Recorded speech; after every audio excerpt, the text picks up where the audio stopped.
तब तलक से देखती हैं कि उनके आंखों से आंसू गिर रहा है तो आखिर महारानी, स्वभाव तो महारानी का है। उन्होंने पूछी, भैया आखिर क्यों रो रहे हो? तो उन्होंने बताया, बहन इसलिए मैं रो रहा हूं, हमारे नगर के राजा का नाम सत्यवादी राजा हरिश्चंद्र था और वो सत्य बोलते थे और प्रत्येक दिन दान देते थे। पूरी संपत्ति आज दान करके निकल गए हैं। पता नहीं आज उनको और उनके बेटा को कुछ खाने के लिए भी मिला होगा कि नहीं मिला होगा। हम तो इसलिए रो रहे हैं। रानी की आंखें भर गया और रानी ने कही, भैया उससे हमको क्या मतलब है, हमको थोड़ा पानी पिला दोगे? हाँ हाँ बहन, पानी जो है पनिसरा निकालता है, ध्यान से देखिएगा।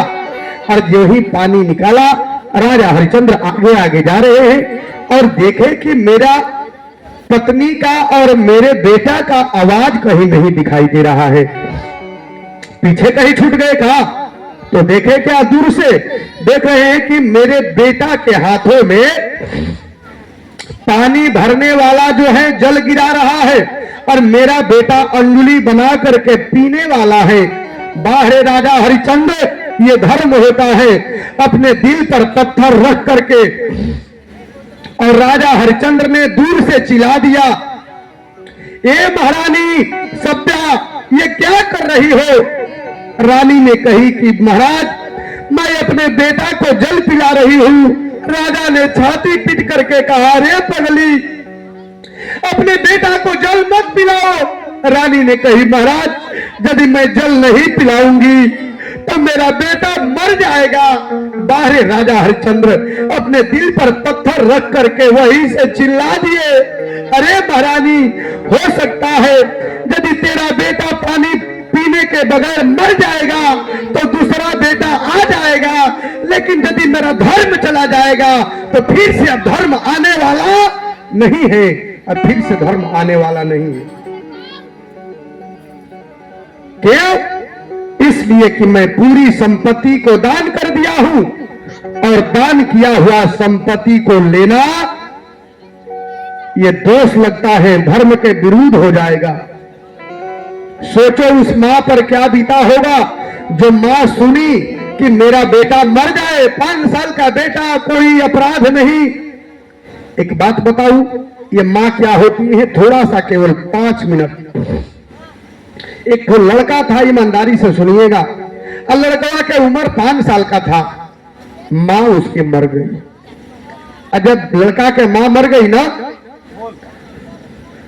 तो लड़का पढ़ने जाता था। इसी तरह से मोहल्ला के लोग, गांव के लोग, रिश्तेदारी के लोग एक दिन उसके बाप से कहा, रे इसी तरह से तुम्हारा लड़का इधर उधर घूम रहा है, शादी क्यों नहीं कर लेते हो?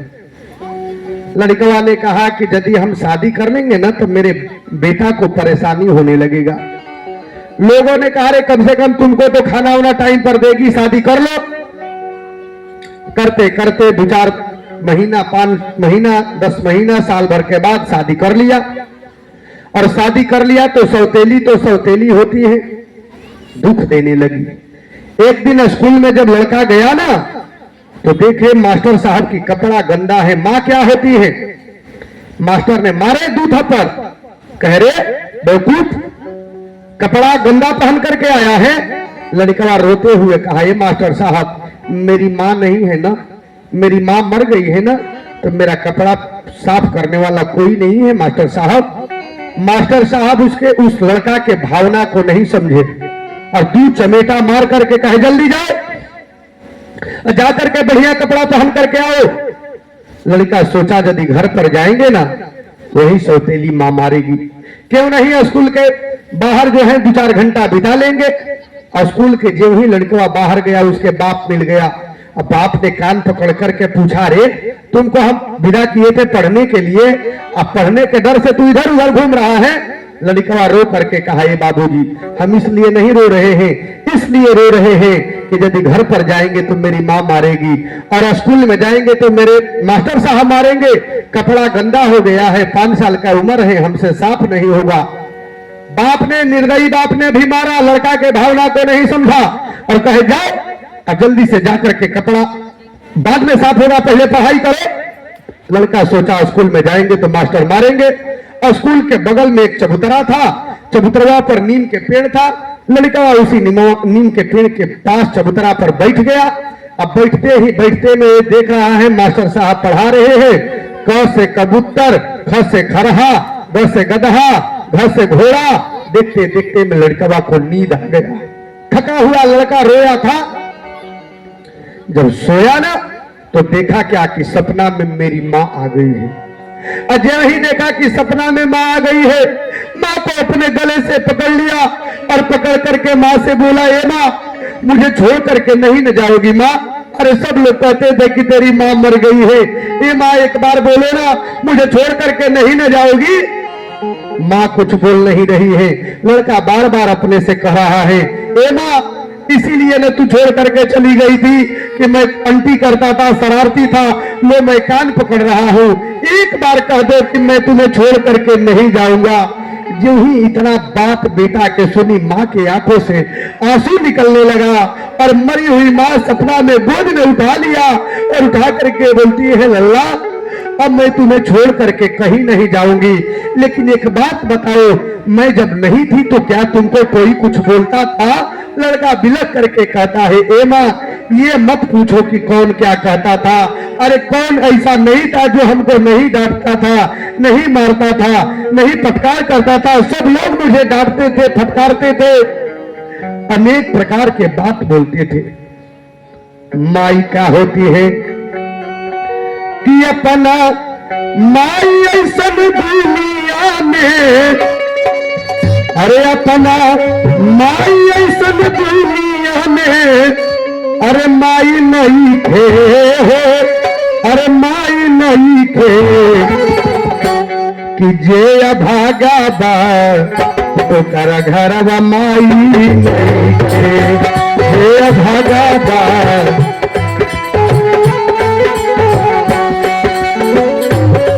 अपन माई ऐसन दुनिया में, अपन माई ऐसन दुनिया में माई नहीं थे, जे भागा गा तो कर घरवा माई नहीं थे।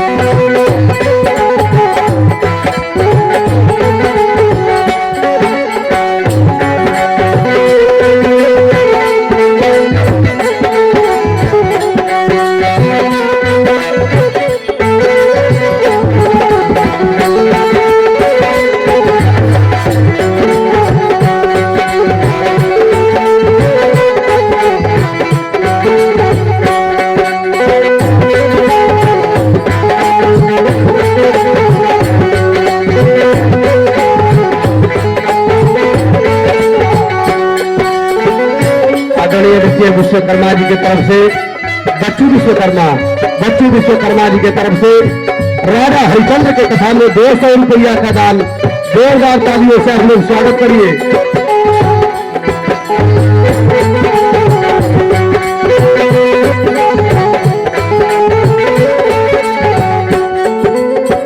माई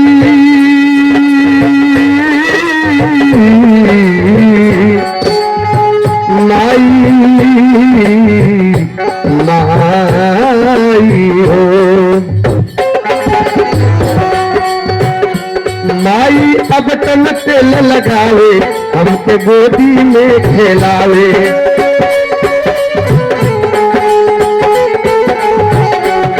माई अब तन तेल लगावे, हमके गोदी में खेलावे।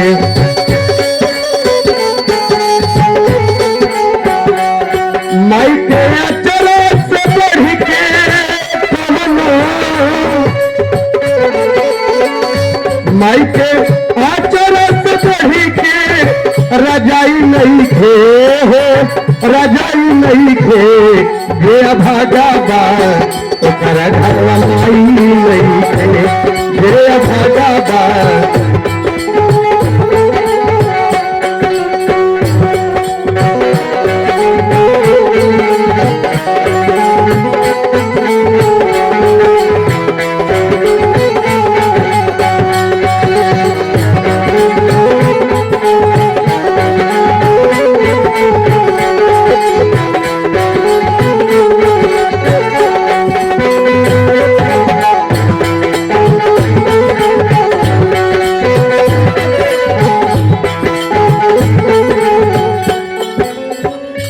माई हमरे हो मरी गईली, दोसर माई घर में अईली।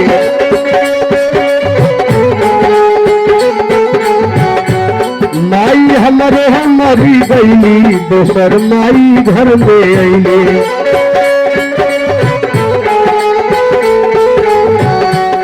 माई के दूधवा से बढ़ के कोनो,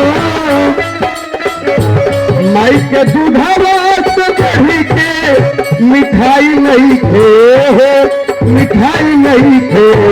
हे अभागा बा तो कर घरवा माई नहीं थे, हे अभागा बा तो कर घरवा माई। ये बबुआए, हे अभागा बा तो कर घरवा माई नहीं थे, हे अभागा बा तो कर घरवा माई नहीं थे। ये माँ होती है। और जो ही माँ सुनी कि मेरा बेटा को इतना कष्ट गोद में उठा करके और पहुंच जाती है काशी नगर में। और काशी नगर में पहुंचने के बाद चारों तरफ से चिल्ला करके घूम रही है। राजा हरिश्चंद्र आगे आगे, बीच में बेटा, उनके पीछे सभ्या रानी। और जाकर के राजा हरिश्चंद्र गलियों में बाजारों में कह रहे हैं, भैया कोई मुझे खरीदेगा, खरीद न लो। कोई खरीद नहीं रहा है। करते करते 20 दिन बीत गया। और जब 20 दिन बीत गया तो ब्राह्मण के घर में रानी एक दिन विचार करती है, कहती है कि स्वामी जी, क्या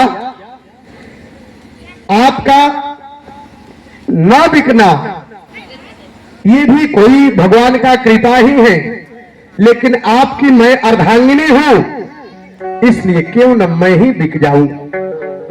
महाराज के दिल पर घाम से लगा, अरे मैं तो इनका रक्षा के लिए वचन दिया हूं, तू मत कहो ऐसा रानी। रानी ने कही, सुनिए महाराज, ये क्षत्रियों का धर्म है। कहे रघुकुल रीत सदा चली आई, प्राण जाई पर बचन न जाई। प्राण चला जाएगा लेकिन वचन नहीं जाएगा। ये जो है क्षत्रियों का धर्म है, इसलिए वचन को रखने के लिए मैं तो आपका आधा अंग हूं, इसलिए मुझे ही बिक जाने दीजिए। जाकर के रानी एक पंडित के घर में बिक जाती है। और जब बिकती है ना तो पंडित जी कहते हैं चलो। जब चलती है तो उनका बेटा जो है माँ के आंचल को पकड़ लेता है। माँ अकेले चली जा रही हो माँ। माँ जो ही देखती है अपने लाल को ना, पंडित जी के सामने हाथ जोड़ करके कहती है, ए बाबा, अरे ये मेरा बेटा है ना, इनको भी साथ में ले चलने दो ना। पंडित जी कहते हैं, ये बताओ कि बेटा का बात हुआ है कि तुम्हारा बात हुआ है? तो सभ्या हाथ जोड़ करके कहती है, बाबा बात तो मेरा ही हुआ है, लेकिन बात गाय का होता है। लेकिन जब भी गाय बिक जाती है तो क्या बछड़ा उनका घर पर ही रहता है कि गाय के साथ में चलता है? इसलिए मैं माँ हूं और ये मेरा बेटा है, बछड़ा है ना, इसलिए पंडित जी इसको भी मेरे साथ में ले चलने दो। पंडित जी कहे, ठीक है ले चलो। और जो ही चलने लगी ना, तब पंडितानी ने कही, सभ्या ने कही, ए बाबा एक बात कहूं? हाँ हाँ बोले। एक बार मेरे पति को भरी नजरों से देख लेने दो। पंडित जी कहते हैं, इतना देर से घूम रही थी, 20 दिन से तू अपने पति को नहीं देखी थी, कहीं देखी थी, लेकिन हमें पता नहीं था कि हम अलग हो जाएंगी, इसलिए मुझे मेरे पति को भरी नजरों से देख लेने दो। दौड़ करके जाती है और अपने पति से लिपट जाती है और लिपट करके कहती है, प्राणनाथ, प्राण वल्लभ, प्राणपति, परमेश्वर, अखिलेश्वर, जगदीश्वर, सब काम करना, कितना भी दुख आ जाए सब कुछ त्याग कर देना। जैसे आज बेटा को त्याग कर रहे हो, जैसे आज अपने पत्नी को त्याग कर रहे हो, जैसे अपने देश को त्याग कर दिया, सबको त्याग कर देना, लेकिन अपने धर्म को कभी त्याग न करना, अपने धर्म को कभी त्याग न करना। ये एक पत्नी जो है अपने पति को शिक्षा दे रही है। अब भारी शरीर को पकड़ लेती है और पकड़ने के बाद कहती है, अरे एक बार देखे तो सूरतिया, एक बार देखे तो सूरतिया, अरे रोई रोई कहे आगरतिया हो।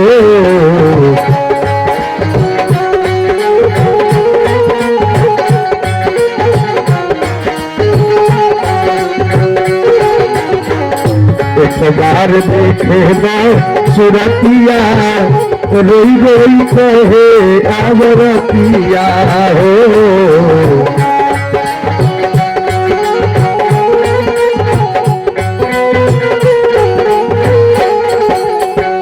रानी कह रही है, महाराज हम ताजी अभी अपना बबुआ के निहार के,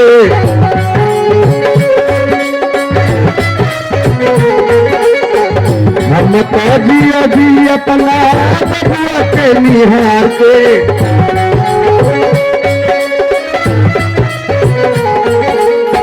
रउआ कैसे जी अभी अपना मनवा के मार के,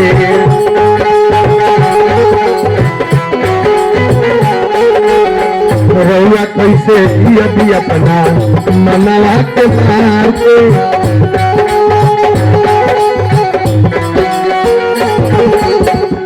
कहाँ से आई लई की पतिया, कहाँ से आई लई की पतिया, रोई रोई कहे आगरतिया हो।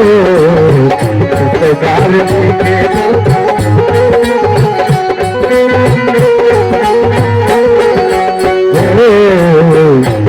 बार देखे सूरतिया, रोई रोई कहे आगरतिया। रानी जो है बिक जाती है। अब बिकने के बाद चारों तरफ राजा हरिश्चंद्र घूम रहे हैं, लेकिन कोई खरीदने वाला नहीं है। लेकिन इससे पहले के कथा छोटा सा बता रहे हैं, पद्म पुराण की कथा है। राजा हरिश्चंद्र को जब बेटा नहीं हो रहा था, तब जो है नारद बाबा मिले और नारद बाबा ने आदेश दिया, कहा कहे वरुण देवता का तपस्या करो। वरुण देवता का राजा हरिश्चंद्र ने तपस्या किया और तपस्या के बाद वरुण देवता प्रसन्न हो गए। पूछे क्या चाहिए? कहे बाबा हमको बेटा नहीं हो रहा है। वरुण देवता ने कहा इस जन्म में नहीं, 7 जन्म में तुम्हारे बेटा नहीं होगा। तो कहे बाबा कोई उपाय तो बताइए। कहे बेटा होगा, लेकिन एगो शर्त है। कहे कहा? कहे यही शर्त है कि तुम्हारा बेटा को जब हम मांगेंगे तब तुमको देना पड़ेगा। राजा हरिश्चंद्र ने सोचा क्यों न कब आज नहीं तो कल तो मंगबे करेंगे, तो ये कम से कम बाझपन के तो नाम निशान खत्म हो जाएगा। ये लोग कहेगा ना कि बेटा हुआ था भले मर गया। कहे ठीक है दे दीजिए। यह बेटा जन्म हुआ वरुण देवता के कहने से। अब वरुण देवता कहे एक दिन हम बलि मांगने के लिए आएंगे, देवताओं को बलि चढ़ाना है और उसी बेटा को काट करके हम देवता को बलि देंगे। बोलो स्वीकार है? कहे हाँ बाबा। लेकिन जब वरुण देवता आए